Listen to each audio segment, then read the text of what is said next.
Okay, picture this. A 7th grade math teacher. Yeah. You know, someone knee-deep in explaining x equals 12, juggling, like, 30 different personalities in one classroom, dealing with parents, deadlines, the whole thing. Right. A complex environment already. Exactly. Now, imagine that person pivoting completely with absolutely zero formal tech background. Oh, And sure. then, just a few years down the line, they're an IT manager. They're running global technology projects for a huge company, a Fortune 500 semiconductor giant, Texas Instruments. Wow. That sounds improbable, almost like a movie plot. Doesn't it? But it's not fiction. This is the actual real story of Jessica Green.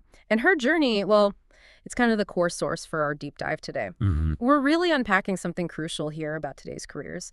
The most valuable thing in the tech world right now. It might not be knowing how to code inside and out. Interesting. So what is it then? It's that ability to connect things, to bridge people, business needs, and how technology actually gets put into place. The translator role, almost. The integrator. Precisely.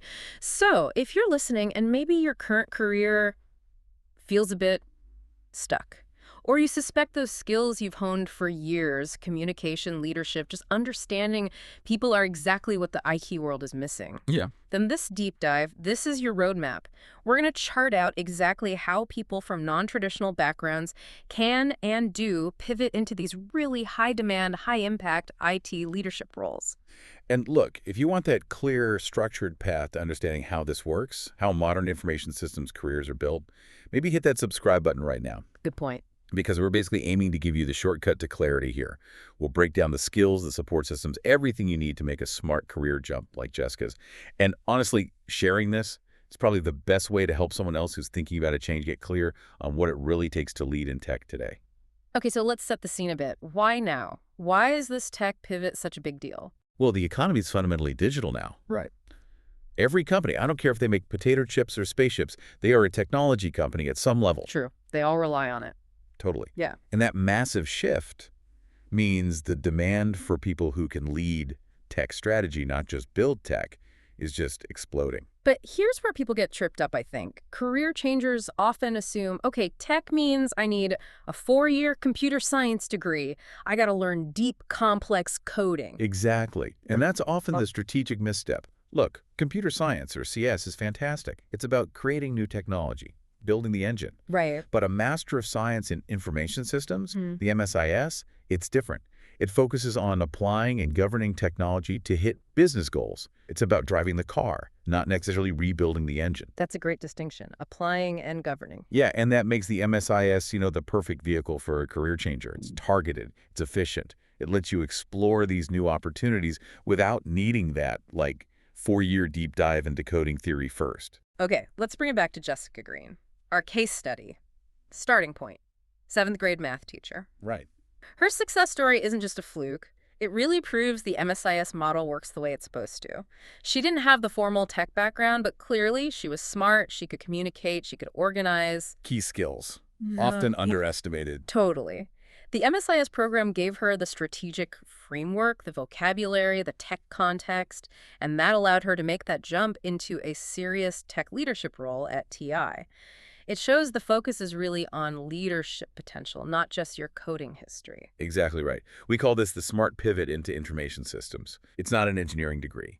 The MS in IS is specifically built for professionals who want to be that bridge between business strategy and tech implementation. Yeah. It's what we call a professional practice master's degree. Professional practice, okay. Yeah. The goal is holistic value for the organization, which means you need to understand the money side, the process side, the people side, alongside the technology. Right. It's bigger than just the tech itself. Much bigger.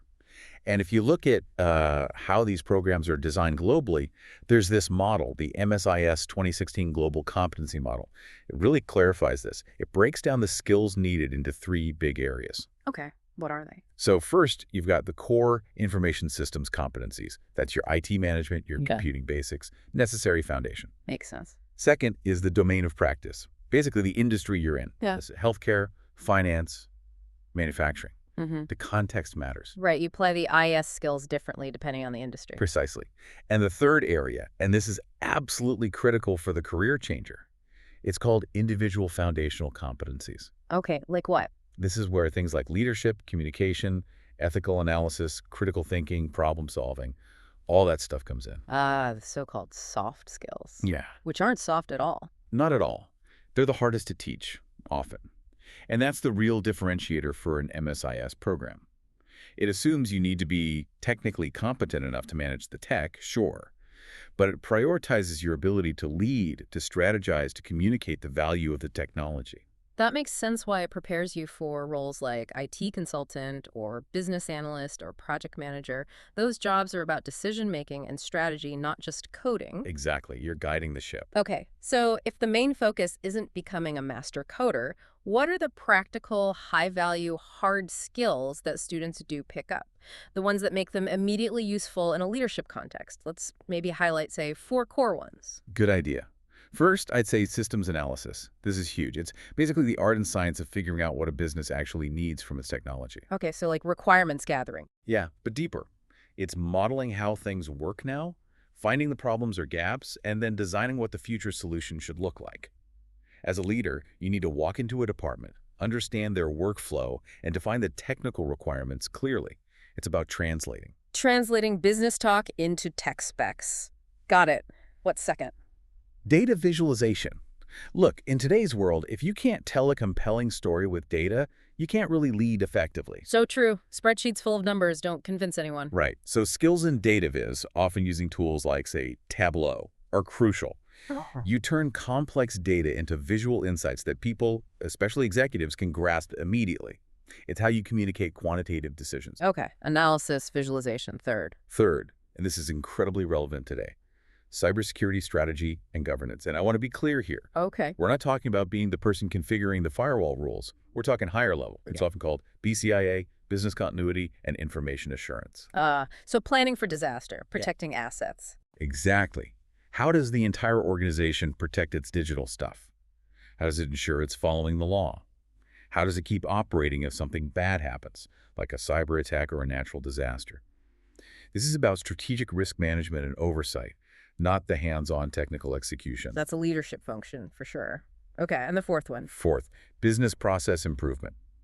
This is where technology directly connects to making the organization run better, faster, cheaper. Streamlining things. Yep. Using tech, maybe it's a big ERP system, maybe it's a new app to improve operations, cut out waste, boost efficiency, maybe even increase profit. These 4, analysis, visualization, cyber strategy, process improvement. These are the strategic technical skills leaders need to direct IT work, not just do it. That makes a lot of sense. But let's talk about the other side of the coin. You mentioned those foundational competencies, the soft skills. For career changers like Jessica, this is maybe their secret weapon. It absolutely is. Here's the crucial differentiator. Many mid-career professionals, whether they were teachers, managers, analysts in non-tech fields, they often come in with superior communication, leadership, and emotional intelligence skills already baked in. Yeah, they've been practicing that stuff for years in different contexts. Exactly. And a good MSIS program doesn't ignore that. Yes. It intentionally builds on that existing foundation. It recognizes those skills as incredibly valuable assets in the tech world. That's their edge then. You mentioned those global competency frameworks. They must emphasize things like collaboration, negotiation. Oh, heavily. Collaboration, negotiation, advanced problem solving. Think about Jessica again, the 7th grade teacher. Right. She wasn't just teaching math. She was a master diplomat, managing 30 kids, plus parents, plus administrators, dealing with daily crises, explaining complex ideas clearly to totally different audiences. Yeah, you're right. That sounds a lot like stakeholder management. It is stakeholder management. It's functionally equivalent to what you need in, say, a complex agile project environment. And study after study shows that while industry desperately needs people with strong project management and leadership skills, new grads from traditional tech programs often lack them. So the career changer already has a head start on the people side. A huge head start. Yeah. The MSIS program trains them to take those inherent human skills and apply them specifically within the technical domain. This makes them incredibly effective at bridging those gaps between departments, translating between the business users who need something and the tech teams who have to build it. They become silo busters. Okay, so we've established the why. The pivot makes strategic sense. The skills align. But let's get real about the emotional side. Making a huge career change like this, it's scary. It's terrifying for most people, absolutely. Yeah, you've got all these anxieties swirling around. I'm not a coder. I'm going to feel so out of place with younger students. What if I just bomb the first technical course? That self-doubt is almost universal, especially for career changers entering tech. And overcoming it. That takes more than just a good curriculum. You need the right support system. And Jessica Green, our case study, she felt that exact same fear. And interestingly, she felt it after she had already been accepted into the program. Oh, really? Even after getting in? Yeah. She talked about getting her acceptance letter specifically to the Master of Science in Information Systems at the Dr. Sam Pack College of Business at Tarleton State University. And her immediate reaction was basically panic. She reached out to faculty ready to withdraw. Wow. She genuinely thought, I can't cut it. I don't belong here. And this moment right here, this is where mentorship becomes absolutely pivotal. It's not just about the classes. This really highlights the difference, doesn't it, between a program that's just high volume churning people through versus one that's designed for real transformation and support. The sources mentioned a specific intervention by one of the professors, Dr. H.Schuessler. He didn't just shoot off a quick email saying stick with it. He actually called Jessica and spent, what was it, an hour and a half on the phone encouraging her. An hour and a half. That's serious dedication. That's not just lip service to mentorship. Not at all. It's real investment in the student. So what did he say? What was the message that made her stay, that overcame that initial panic? Well, the core message was both strategic and deeply reassuring. He essentially told her, look, this program isn't just about turning you into a hardcore technical expert. Okay. It's about developing you into a leader who can bridge the gap between people and technology. He emphasized that the program was designed specifically for people like her, individuals with strong foundational skills who just needed the technical context and vocabulary to lead effectively in IT. So he reframed the goal for her. It wasn't about becoming something she wasn't, but leveraging who she already was. Precisely. That's mentorship in action. It's personalized, it sees potential, it's focused on the future state. And Jessica herself said it right. He truly changed my life. He saw something in me that I didn't yet see in myself and gave me the confidence to do this. That's powerful. That kind of belief and guidance, it's often the missing ingredient that makes or breaks a big transition like this. It really is. It can prevent potential failures and absolutely accelerate success. Okay, so that individual support is crucial. But these students, the majority are working adults, right? They're juggling full-time jobs, families, life, while trying to pull off this massive career shift. The program structure itself has to work for them. Absolutely critical. It has to be optimized for adult learners under pressure. So how does this specific program, the MSIS at Tarleton State, cater to that busy, high-stress demographic? Well, the design is very deliberate. It's built on flexibility and practical application. First off, it's 100% online with asynchronous delivery. Meaning you don't have to be logged in at specific times. Exactly. Lectures, assignments, you access them on your schedule. This is huge. It means professionals don't have to quit their day job. They can fit the learning around their existing work and family commitments. For mid-career folks, that's often non-negotiable. Yeah, you can't just drop everything for 2 years usually. And the faculty, they need to get that reality too, right? Oh, absolutely. And that's another key piece. The faculty are often what we call practitioner experts. They're not just academics. Many are current or former CIOs, IT managers, data scientists, people who've lived a life. So they bring real-world experience into the virtual classroom. Tons of it. They understand project deadlines, stakeholder pressures, the messy reality of implementing tech in organizations. So yeah, they teach theory, but they heavily prioritize what's called integrated experiential learning. Meaning instead of just reading about, say, agile methodology, you're working through case studies, maybe doing practical simulations that mimic the chaos of a real project. It's hands-on application. Okay, and that leads us to the capstone project. You mentioned that earlier. It sounds like more than just a final paper. It's a portfolio piece. It absolutely is. The capstone is mandatory. It's the culmination. It's where students have to bring everything together, the hard skills, the soft skills, and apply them to a real-world problem. Often, they work in teams, consulting for actual organizations. Could be a small local business, could be a larger company. Okay, give us a concrete example. How does the capstone project translate into something you can actually put on a resume and talk about in an interview? Great question. One example that stood out from the sources involved a student team working with a company called Ace Intermountain Recycling. Okay. Before the students got involved, this company had a monthly performance scorecard, critical business tool. But generating it was entirely manual, done in Excel. And it took someone between 5 and 10 hours of work every single month. Wow, that's a huge time sink. Massive inefficiency. So the student team tackled this.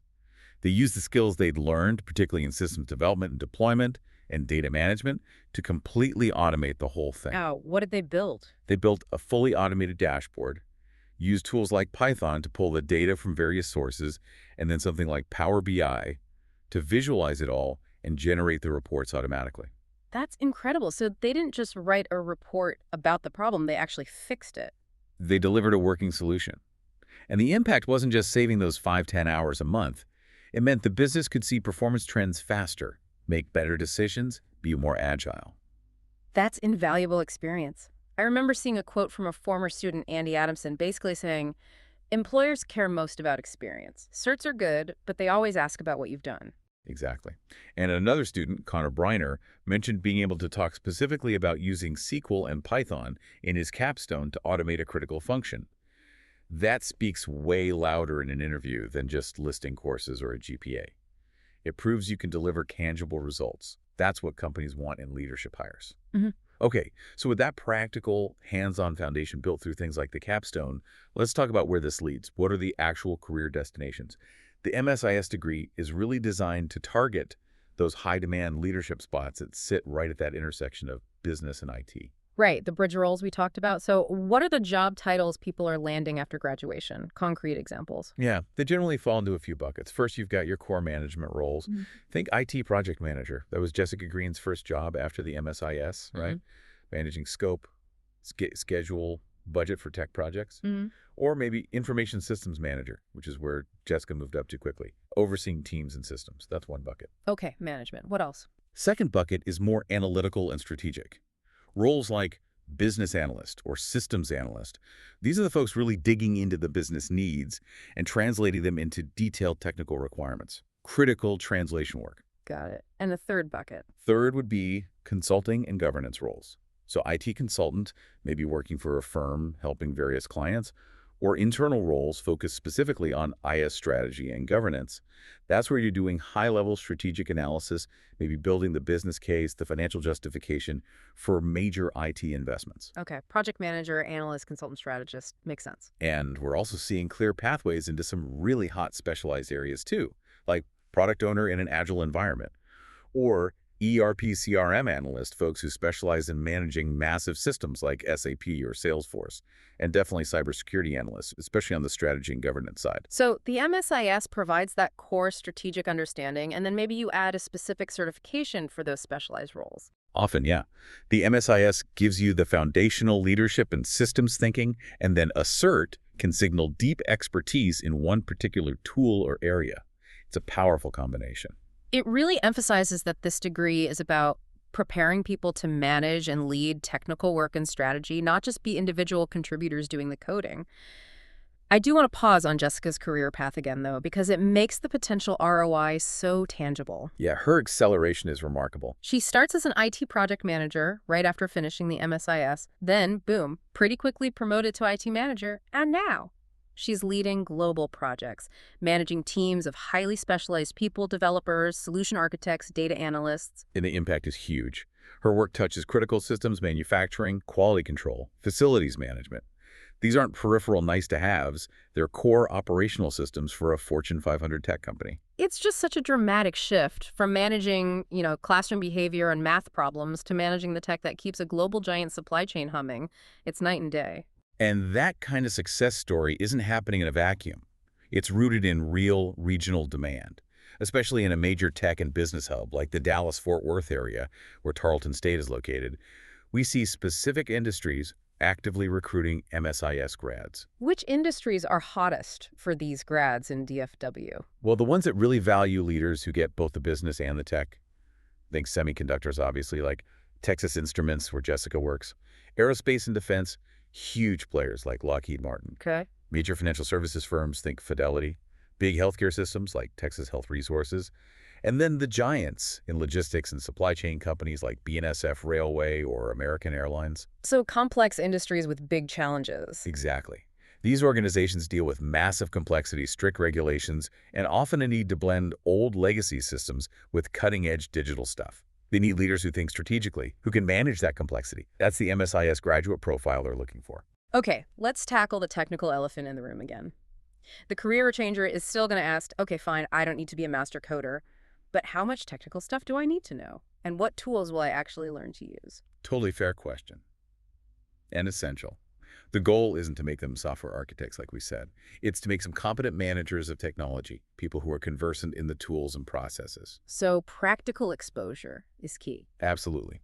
The curriculum has to give them hands-on time with the kinds of tools and methods professionals use every single day. Like what? Which specific tools are we talking about? Okay, on the software side, you'll definitely get practical exposure to things like JRRA. It's ubiquitous for managing projects, especially in agile environments, tracking tasks, requirements, progress. Right. Almost everyone uses JRA. Pretty much. Then, SQL structured query language, essential for understanding and querying databases. Even if you're not the database administrator, as a manager, you need to understand data structures, how to pull basic information. It's fundamental literacy. Okay. JRA, SQL. What else? Tableau is another big one. For that data visualization piece we talked about earlier, learning how to actually build those compelling dashboards and reports. That's a very marketable skill. So project tracking, database language, data viz tools. What about the frameworks, the ways of working? Two big ones are paramount here. First, Agile. You absolutely have to understand Agile principles and practices for modern software development and project management. How to manage sprints, changing requirements, delivering value quickly. Exactly. It teaches flexibility, adaptation, iterative delivery. Crucial leadership skills in today's fast-moving tech world. It ties directly into that systems development and deployment competency. Okay, Agile. And the second framework. The second is ITIL, the Information Technology Infrastructure Library. Now, ITIL isn't about developing software. It's a global best practice framework for managing IT services and infrastructure. Ah, so how to run the IT department efficiently. Pretty much. How do you manage incidents? How do you handle changes? How do you ensure service quality and control costs in your IT operations? A leader needs to understand service management principles, and ITIL provides that widely accepted structure. Got it. So the tool exposure, JIRA, SQL, Tableau, plus the framework's Agile. ITIL gives graduates that practical language and competence they need immediately. Yes, it ensures they can walk into a role and understand the conversations, understand the processes, and demonstrate competence right away in areas like data management or systems development. And it seems the curriculum also keeps pace with newer tech, too, right? I saw mentions of coursework covering things like cloud services and solutions, advanced data architecture. That's essential. The field changes constantly, so programs need to cover current and emerging topics. Preparing students in these areas also helps set them up for valuable external certifications if they want to specialize further, like maybe a Salesforce certification in data architecture or a cloud platform certification. Okay, we've walked through the whole journey, the skills, the mentorship, the jobs, the tools, but let's really hit the bottom line now. For someone listening, weighing this decision, maybe worried about the cost or the time, why is an MSIS degree a smart investment? Let's talk ROI. Quantify it. The financial return is, frankly, incredibly compelling. If you look at data from reputable sources like GMA, that's the Graduate Management Admission Council, they track outcomes for business school grads globally. Yeah. The average salary increase for folks getting a graduate degree in this kind of field is significant. We're often talking somewhere in the range of 30% to 50% increase within just the first 2 years after graduating. Wait, 30 to 50% raise within 2 years? That's life-changing money for most people. It absolutely can be, especially when you factor in that many of these MSIS programs, like Tarleton's, are designed so you can complete them in under 2 years, often while you're still working and earning. So you don't necessarily have that 2-year gap in income either. Exactly. And the job market itself provides security for that investment. IS professionals are consistently ranked among the most in-demand roles across almost every industry. You see that reflected in data from places like CompTIA or job boards like DICE. So strong demand means not just a good starting salary, but also job security, options, and likely continued opportunities for raises and advancement down the line. That's the picture, yes. Yeah. Robust demand equals robust opportunity. Okay, but let's dig a bit deeper than just the average numbers. We saw with Jessica that career changers, people from non-traditional backgrounds, sometimes seem to accelerate faster once they get the MSIS. Why is that? It comes back to those foundational competencies we discussed earlier. The soft skills that are actually really hard. Right. Think about it. Someone who's already been a teacher or a manager in operations, or maybe led teams in a non-tech field. They've already spent years honing their communication, their negotiation skills, their ability to handle tricky people situations, their ethical compass, their stakeholder management. Skills that a fresh out of undergrad tech whiz might still be developing. Often, yes. There was actually a study mentioned looking at experiential learning in IS programs. It found students could usually figure out the technical problems, okay, but where they often struggled, the people issues, managing team dynamics, dealing with difficult stakeholders, the soft stuff. So the mid-career professional comes in already strong on that front. Exactly. They start way ahead of the curve on the human element of leadership. The MSIS gives them the necessary tech layer, the strategic framework, but their prior career already gave them the people management skills, which, let's be honest, is often the biggest bottleneck in making complex changes happen in any organization. So the degree effectively becomes this powerful signal. It says, okay, I have the leadership maturity, the strategic thinking, the people skills from my past experience, and now I also have the specific technical and systems knowledge to lead effectively in an IT context. That's a perfect way to put it. It validates both sides. And when you look again at Jessica's trajectory, 7th grade math teacher to global IT manager at a Fortune 500 company in roughly 4 years, Yeah. that's not just luck. That's rapid, high-impact transformation fueled by strategic education that leveraged her existing strengths.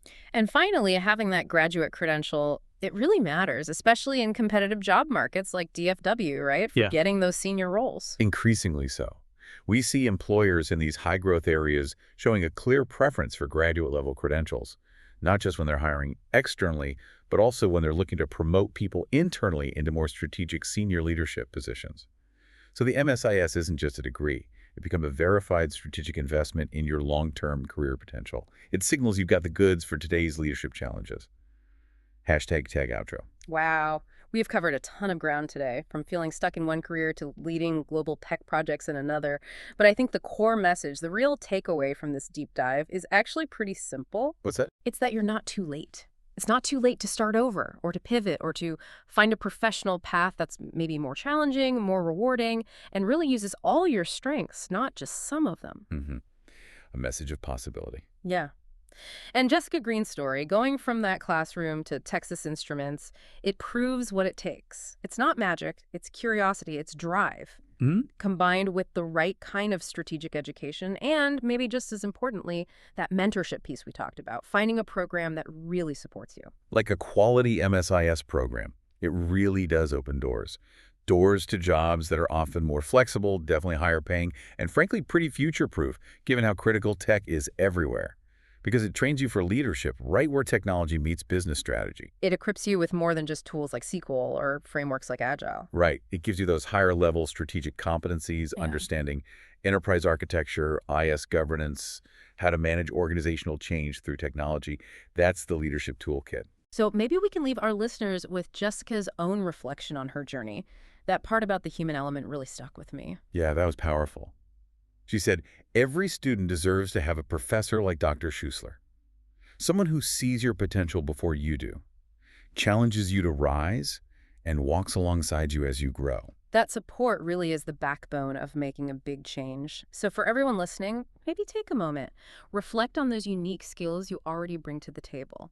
Your ability to communicate, to lead, to understand people, your emotional intelligence, things maybe you haven't thought of as tech skills. Yeah. And ask yourself, are you ready to take those inherent human strengths and convert them into real technological leadership?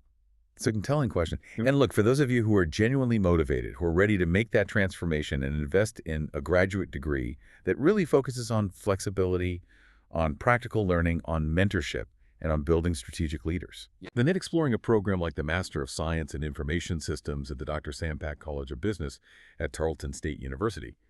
Well, it's a proven path. It's a smart investment for anyone serious about that kind of exponential career growth.